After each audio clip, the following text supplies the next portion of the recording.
1480 KBMS, Vancouver, Portland. Yes, that was Trina Moore with her sing on How to Be Like Jesus. Well, good morning, Vancouver and Portland. This is Angela. It's 25 minutes to 12. But before we get back into playing some really wonderful gospel music, we have a very special guest, Mr. Kamau Rogers, who is the president of the Coalition of Black Men. Good morning, Kamau. How you doing? I'm doing great. You are so welcome, and thank you. I know that you are a busy person, but thank you for taking time out of your busy schedule to give me the opportunity to talk with you and introduce you to my listening audience out about, here in Portland and Vancouver. Are you having a good day? It's been very good. Any day that God gets up. I hear you.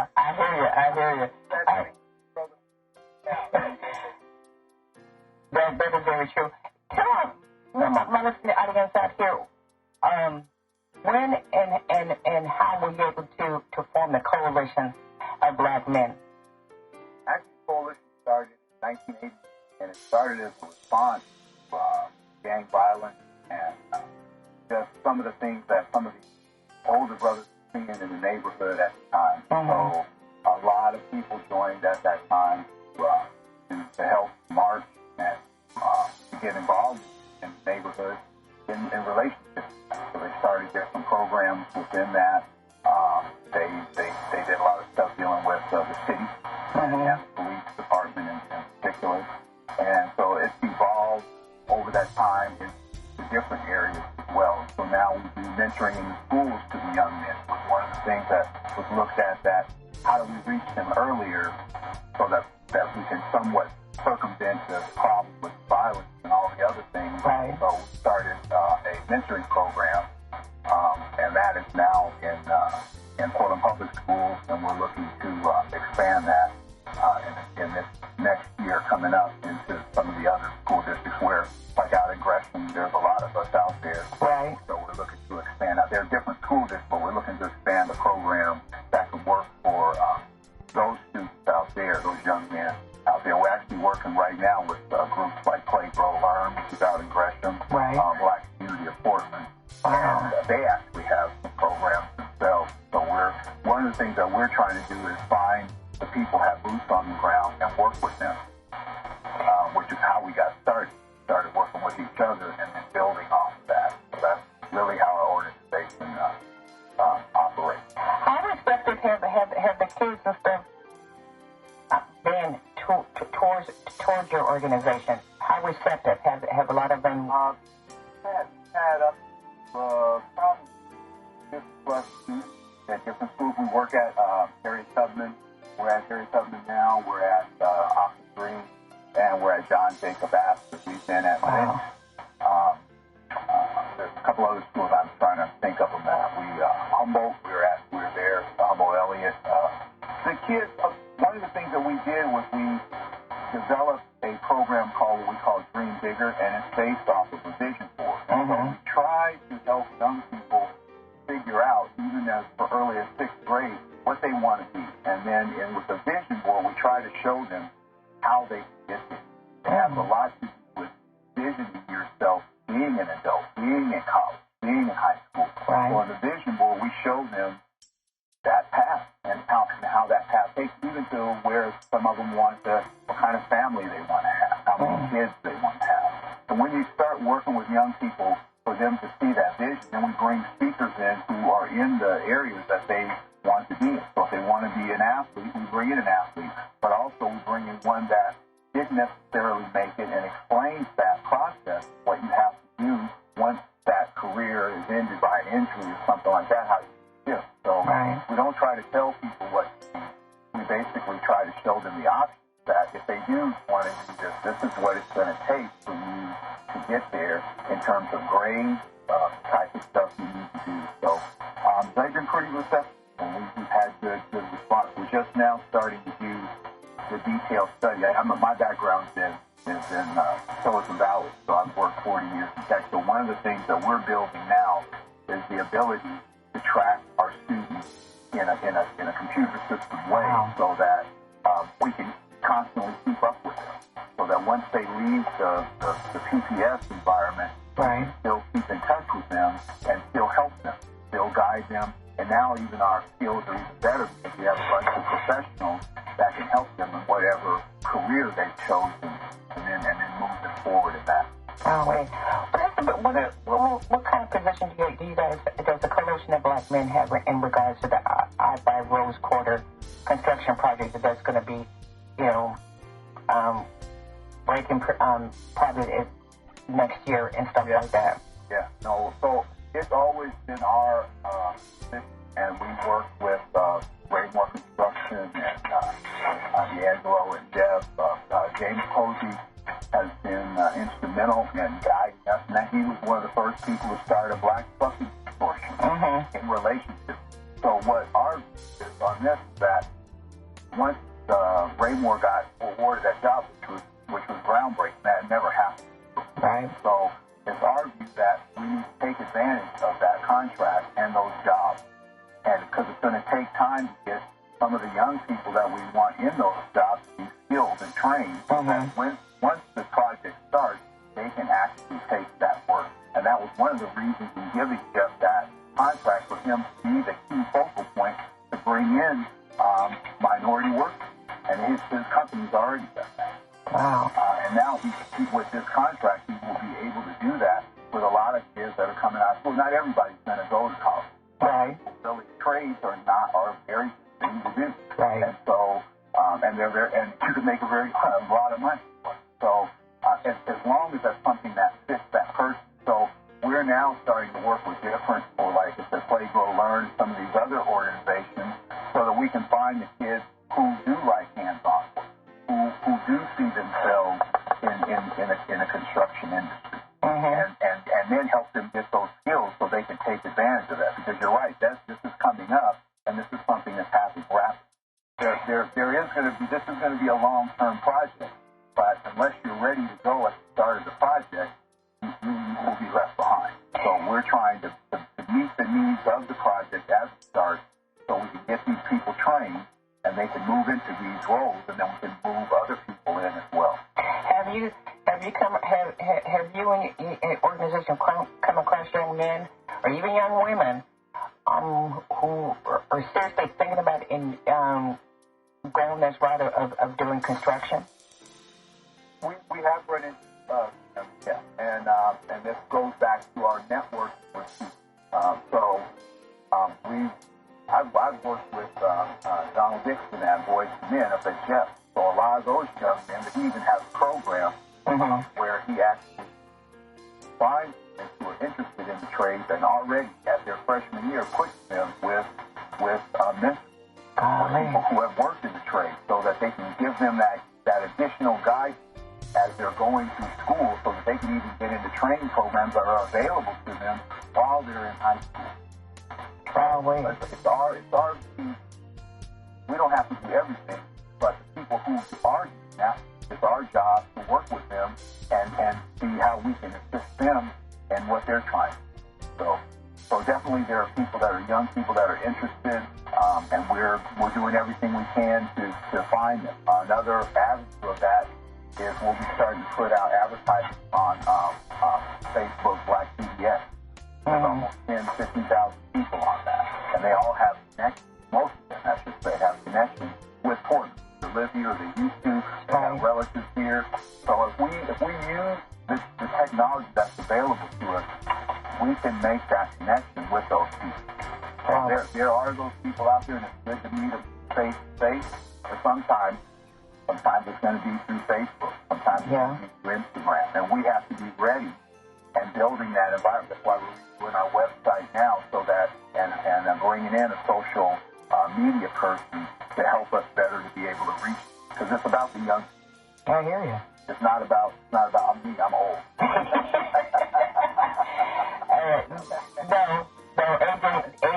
Age is just another number. No, still sound young and stuff like that. That's what you're saying. But I do want to know that we want. We're not running from them. We want to bring them in. We want to talk to them and sit down and help them achieve their goals. Older people help me achieve my goals. Yeah. And that's one of the reasons when I came back, I wanted to do same thing that those people had done for me. And so that's why I'm involved now, because I think that's very, very important. That, how people gave it to you. That is very true. By paying it forward, I wouldn't be here where I'm at, if it hadn't been people that are involved, that pushed me forward back in the day.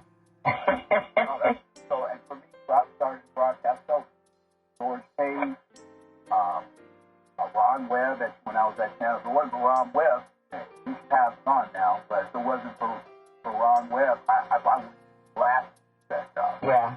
Because I didn't have no idea what he was going to put. No, that is very true.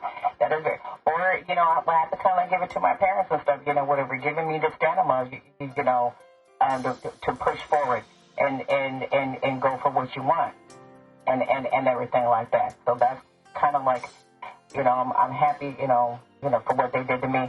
How, with your organization or even along with other organizations and stuff like that, we holding, the government, the local government, even state government, more accountable, whatever, to the black contract. Because I'm kind of glad that, Raimore was successful in getting this big contract compared to back in the day when it was really hard. So how can we, as a community, whatever, hold, making sure that the government, whatever, is doing their part, and keeping their promise?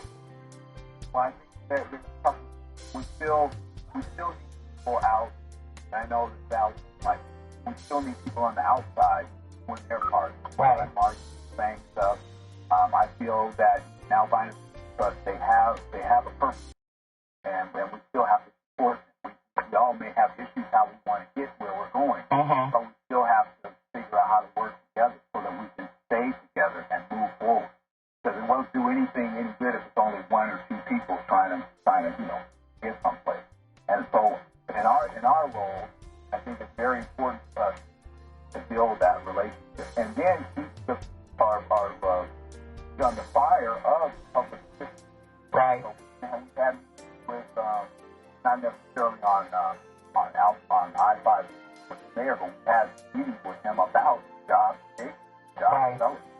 And we've done that with the governor, with Soldier and John Washington and Nate McCoy at NAMAC. Right. So that go in as a collective and an organized type group of people that have an agenda of what we want to do. So we've had 4 or 5 meetings with the governor in relation to the I-5 road site.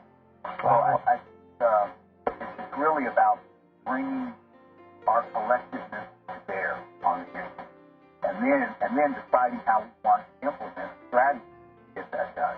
I know when I first started at KBMS, I went to Kamau Rogers, who was previous president, now the economic development. When I wrote him a letter, and the letter was about Marcus Garvey's comments about this organization is big growth rates, and I truly believe it's working in tech for all these. As long as we can so Carmichael upon the truth, organize. The better we organize, the more we're organized, the tighter we are, the more distinct we are, the better we can get done what we want to get done. I hear you. What are some of the other issues and stuff that the Coalition of Black Men, whatever, are addressing on a daily, weekly basis and stuff, or monthly basis and stuff like that? Well, every month we have general body business stuff, but because of COVID, we structured that, now it's here. So, and it's one because people have been isolated in home, so it gives people a chance to listen to a specific person come in, and they're usually people from the community. We've had Joy Elise come in and speak for Vision Black. We've had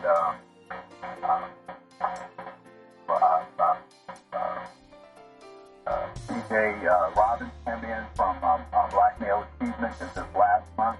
And so we try to have people come in, and sometimes it's just no holds barred, so people, they ask the questions, they say what they got to say, and it can get easy. But everybody's been able to, when they leave there, feel like they got something. And we need to communicate with each other. gotta be able to talk to each other, and that's generational. So we have to be able to listen to the various generations. So we do that on a monthly basis, and then our goals are in economic development, mentoring of young black men. Mm-hmm. We have a health and wellness program that has been going strong with run by Brother John Chisholm, and he phased out. We've got a younger group of people in there now that are carrying that, and they've got programs that they'll be bringing out within the next month or so. Wow. So we also are some educational initiative things with Houston Johnson, the black chair of Black Studies at Portland State. Wow. And so we'll be having a speaker series that he's developing, and that will be starting in October 13th. Wow, wait. So we're doing those types of things. We're also going to be doing, in conjunction with OPIO and KBMS, we're trying to build a response to, now that we have the name, image, and likeness, NCAA rules, to actually try to coordinate with the community so that people are ready. So we students have somebody help with the contract. Right. Parents have somebody. So we're building a consortium of people, of attorneys and stuff, so that they can really be able to help people in that regard. Right, well. We got another, and we always need anybody really, but really looking for young brothers to be a part of our organization with boots on the ground to help us get out the word, and then some of these projects. If people were, if there are young men out there who are looking for this kind of organization, how can they contact you? They can contact us by our Facebook page or our website that has information on it. They can always call our phone number, 509-119-6804, 6804. And then they can always send an email to admin COBM at COBMPortland.org. Okay. Those will work. But I just hope that people really take the time to look at our agendas and what we're trying to accomplish in our project initiatives, and then talk with them even before they join. Talk with them. I hear you. Some of our meetings and our events that we're having now that COVID is done, we're already planning different things to get back out. We're going to be starting to take families to school board meetings. So they're paying for their dinner and stuff, and provide a ride so that they can go. Because the more our families show up at those meetings, the more they have to respond. So right now we're trying to do a thing where if we can get 10 black men to show up at every school board, be surprised what that does. Even if it's virtual, even if it's online, just show up. I know what's happened when we showed up in person, how things started to change. But now that we have 3 black people on the Portland School Board, and Michelle is now the chair, we need to support them. And now that we're on, we really support them. And one of the ways to do that is by showing up that there's something simple that's showing up. Well, Kamau, I want to say thank you. Like I said, I know you're a busy person. Thank you for coming, making time for I can introduce you to my listeners, be it here in Portland and in Vancouver. And thank you for all the insight. And thank you for the job that you're doing for the next generation, several generations back, whatever, to help them for their future. I appreciate it. I appreciate all everything you guys do there. And so anytime you want me to come on, we're always available. And it's other people in our organization that can always speak to different issues as well. So I really appreciate you. Thank you so much. You're welcome. And hey, you have a wonderful day. All right. God bless you. God bless you too. Bye-bye.